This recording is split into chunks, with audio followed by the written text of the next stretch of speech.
Assalamualaikum warahmatullahi wabarakatuh. Perkenalkan, kami dari kelompok 16 dengan saya Izomen Wanda dengan NPM 2508 1070 110047. Di sini kami akan menjelaskan tentang program yang telah kami buat. Yang pertama-tama saya akan menjelaskan file header.h terlebih dahulu. Dalam file ini tuh terdapat dua struct. Yang pertama ada struct kata yang digunakan untuk menyimpan informasi sebuah kata, yaitu panjang kata, isi kata itu sendiri, dan frekuensi kemunculannya. Selanjutnya ada struct abjad yang berfungsi untuk mengelompokkan kata berdasarkan huruf awal. Dalam itu terdapat karakter abjad. Setelah itu terdapat jumlah kata dan daftar kata. Setelah itu terdapat beberapa fungsi yang akan kami gunakan, yaitu yang pertama ada fungsi inisialisasi, kedua ada olah teks, ada fungsi proses, ada fungsi pengurutan, fungsi simpan ke binar, dan fungsi ambil dari binar. Selanjutnya kita akan masuk ke dalam file fungsi.c yang diawali dengan pemanggilan beberapa library standar, yaitu ada stdio.h untuk operasi input-output, selanjutnya ada string.h untuk pengolahan string, dan sdali.h untuk kebutuhan memori, serta satu file header.h yang berisi deklarasi struct dan fungsi yang tadi. Setelah itu dideklarasikan beberapa variabel global, yaitu array abjad digunakan untuk menyimpan seluruh kata hasil pengolahan yang dikelompokkan berdasarkan huruf awal. Yang kedua ada array abjad baca disiapkan untuk menampung data hasil pembacaan dari file binar, dan terdapat variabel nama file binary untuk menyimpan nama file binar yang akan digunakan. Selanjutnya fungsi inisialisasi berfungsi untuk menyiapkan kondisi awal program.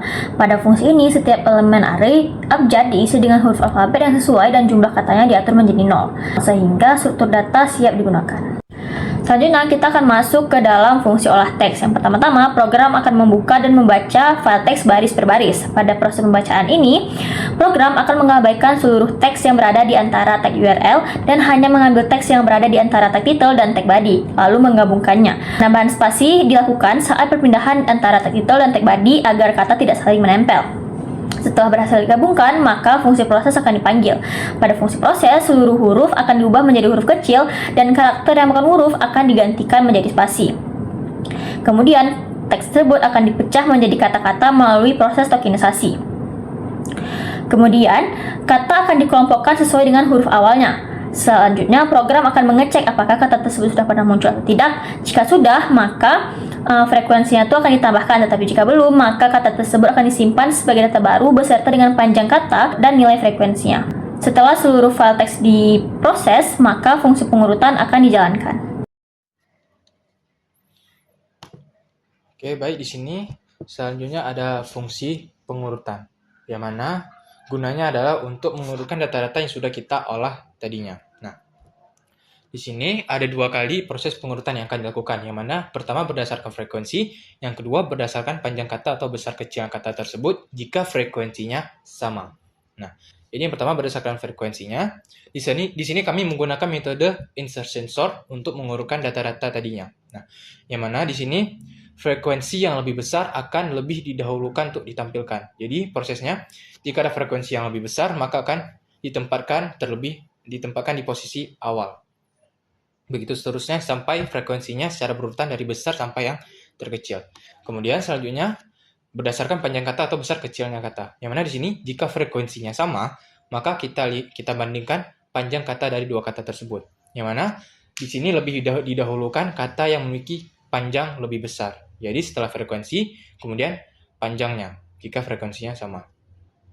Kemudian jika panjangnya juga sama, maka kita akan membandingkan dua kata tersebut dengan menggunakan fungsi strcmp, yang mana yang akan didahulukan adalah kata yang lebih besar menurut fungsi strcmp. Nah, setelah itu di sini ada fungsi simpan ke binar, yang mana kegunaannya adalah untuk menyimpan hasil olahan data kita serta pengurutan tadi untuk disimpan ke dalam file binary.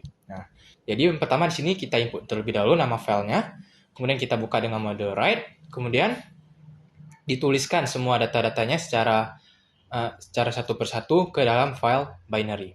Nah, setelah itu baru di sini ada fungsi ambil dari binar. Nah, tujuannya adalah untuk membaca isi dari file binary tersebut dan ditampilkan ke terminal nantinya.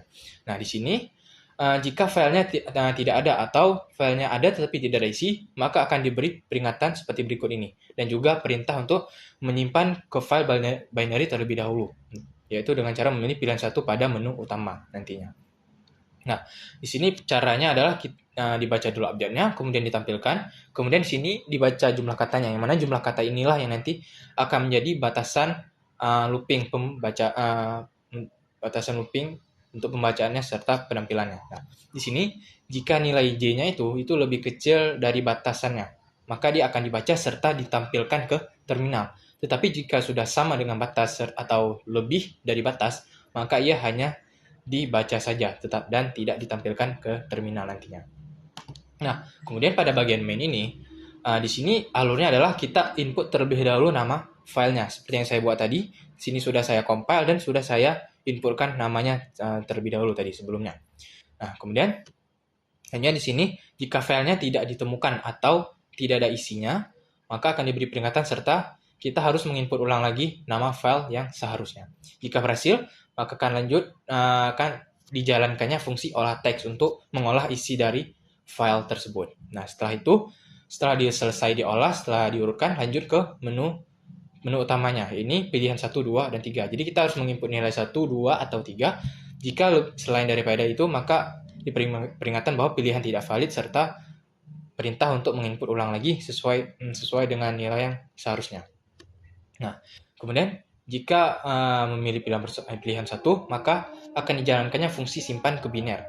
Nah, sedangkan untuk pilihan kedua, maka akan ada perintah untuk menginput nilai n, yang mana adalah banyak kata yang ingin kita tampilkan ke terminal nantinya, yang mana ada di rentang dari 1 sampai 25. Selain daripada itu, maka nilai n tidak valid.